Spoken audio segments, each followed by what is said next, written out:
Hi, this is MS Journey again. I am into my third conversation, and I thought today we might talk about, last time we talked about what is MS. This time I thought I might talk about basically the types of MS, and also I thought maybe some of the symptoms and how it gets kind of diagnosed. Again, I'm kind of referring back to some of the research that I've done. Again, one of the best places I've found is the CVS Caremark specialty pharmacy information, because we have things like, there's the types of multiple sclerosis that we have. There is the relapsing remitting, which is the kind that I currently have. And again, as we talk about this is where you actually have a flare or excess, I can never say the word, it's exacerbation of your symptoms. And again, that right there was an MS hiccup. If you'll understand that term later. You can giggle at it now. But relapsing remitting is basically you have a flare of your symptoms and then they relapse. And most of the time they stay relapsed. The medicine actually helps in that relapsing. And you want to stay relapsed as long as possible, because that's where you can extend your life and your quality of life. You also have the progressive. There's primary progressive, where actually the disease just keeps going and going and going and going and never relapses, it never stops.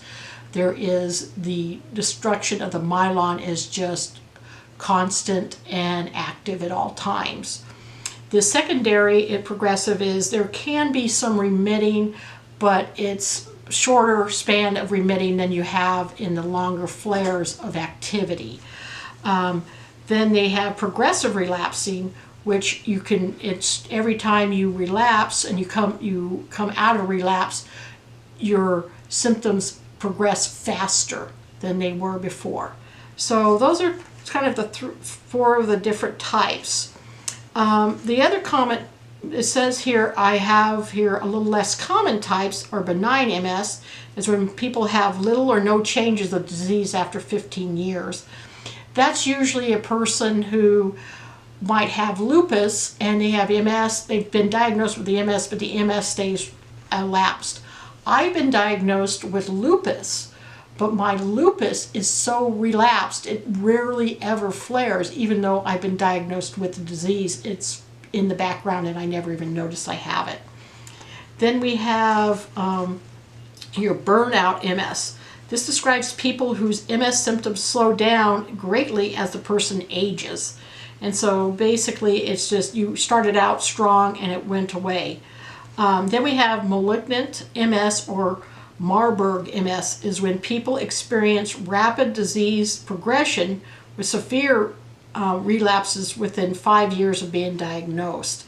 So it flares really bad and then you go into this long period of relapsing. So those are some of the items for the types of MS. One of the other items that I wanted to look at are signs and symptoms of MS. So symptoms of MS are, you can have things like your balance. It's probably one of the first ones that I found, was my balance was off. Holding cups, gripping. Because mine is mostly in my spinal cord, I actually have a lot of damage to walking and moving my limbs and things like that, which has progressed over the years. I was diagnosed in 2006. At first, you wouldn't even know I had it. Most people didn't. My walk was a little off. It's known as the drunken sailor walk. You sort of stumble over to the side and then you stumble back a bit. But most people, when they first start out, it's hardly noticeable. But as your balance begins to go, it becomes more prevalent. One of the other items that's very prominent is fatigue. With the MS, I feel like I have the flu all of the time, and fatigue is there a good majority of the time, especially in summer. I live in Arizona where it's very hot, and the hotter it gets, the more fatigued I become, and that's when I really have what they call pseudo flares, where I have symptoms of the disease, but I'm not really having any damage being done in my spinal cord or my brain to the myelin. It's just the heat really gets to me. That's the reason why they tell you do not use saunas, do not do hot tubs. When you exercise, don't do any of the hot yoga, which everybody comes, I love yoga, but everybody's like, oh, you should try the hot yoga. One thing I cannot do. Stress really will cause these flares. Why I left my last job, I was so overstressed and I worked so many hours that my symptoms truly became very, very bad. And I've actually had more trouble in balance and walking than I ever had before. I mean, I went 10 years without having any real severe symptoms, and then suddenly got a very stressful job and they flared very badly. You'll see other things like anxiety, depression. That's one of the things that they're not talking about in the past. Until recently, they didn't really recognize that depression and anxiety was very much involved in this disease. But they are now saying that that is one of the items that they must deal with more and more of these symptoms of this disease. And you have to understand, you have a disease that makes you depressed. You have medication. That medication will cause depression as well. And that's because it changed the chemical imbalance in your brain. Then you add on top of that the fact that the disease itself will cause depression.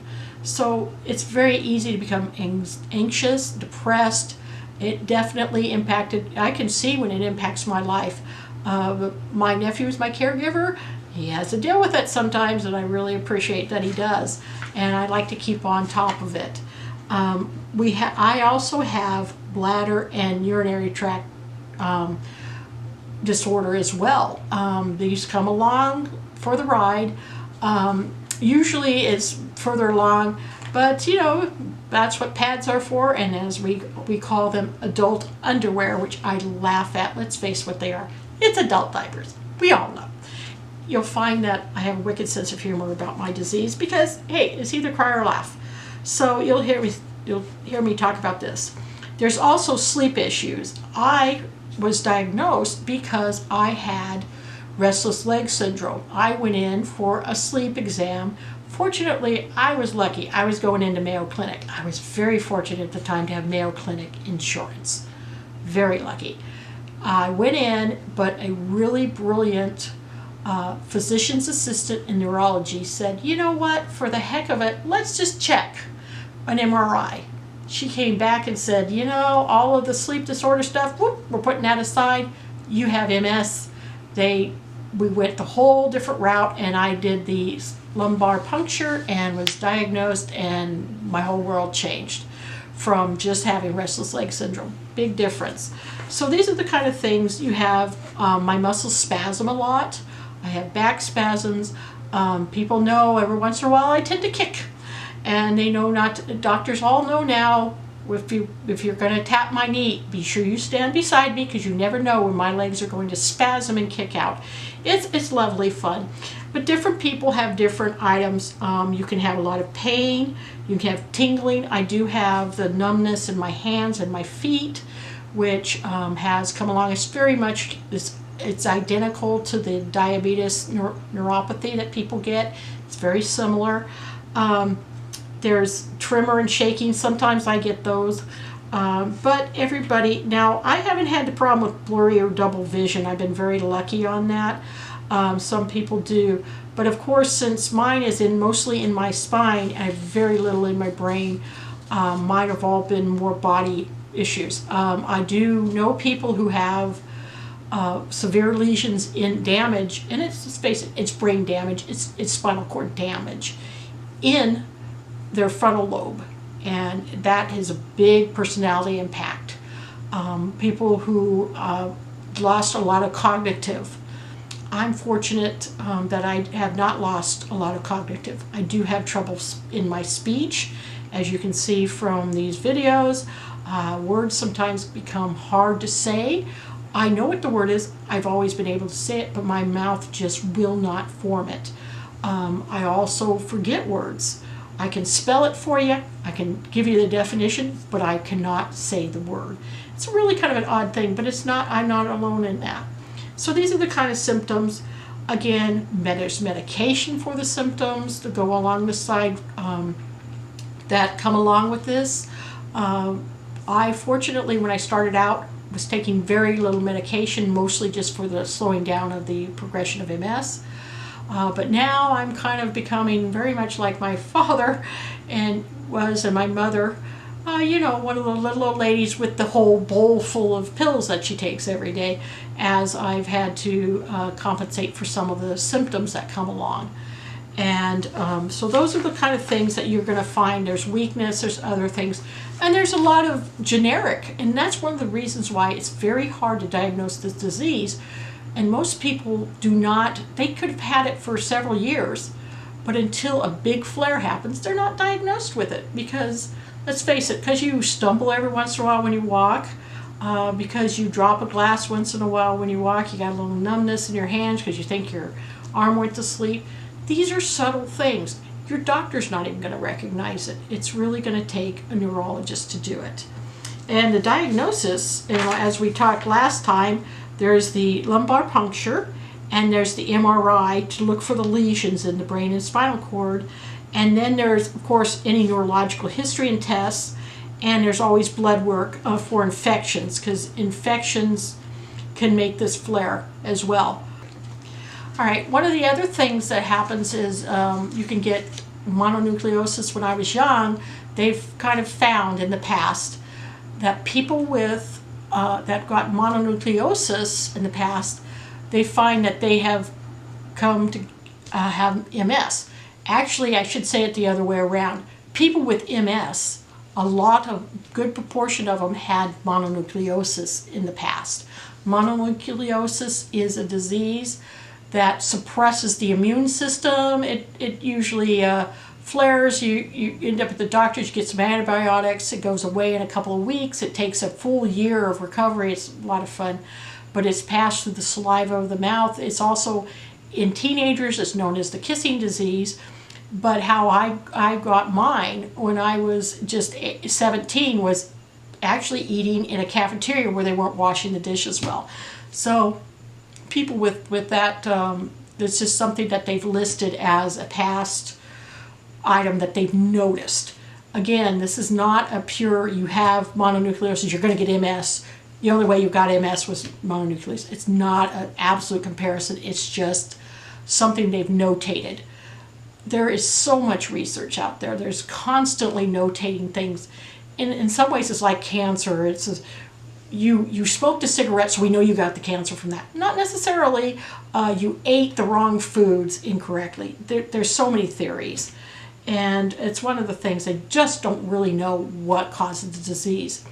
One thing they do know is that I was part of a very large study that they took some blood and they did some genetic testing. Up till that point in 2006, 2007, they said if you have a family member with it, you cannot get it. It was not hereditary. Now they're realizing, yes, it is. It's hereditary. There is a gene that makes you more susceptible to getting this. Doesn't mean you're going to get it. It means you're susceptible. In my family, there's very little cancer. My family, everybody has immune disorders. I had an uncle with lupus. I have MS. My sister has MS. My other younger sister, she has another autoimmune disease. I have 2 nieces and a nephew with autoimmune diseases. It runs through the family that way because our family has the genetic disorder that makes us susceptible to it. Now, like I said, cancer, that's something that we don't even think about in our family because we don't have a genetic a disability or potential to that disease. It doesn't happen in my family. So these are the kind of things that you need to think about. It's research, and just look all over the place for the different research.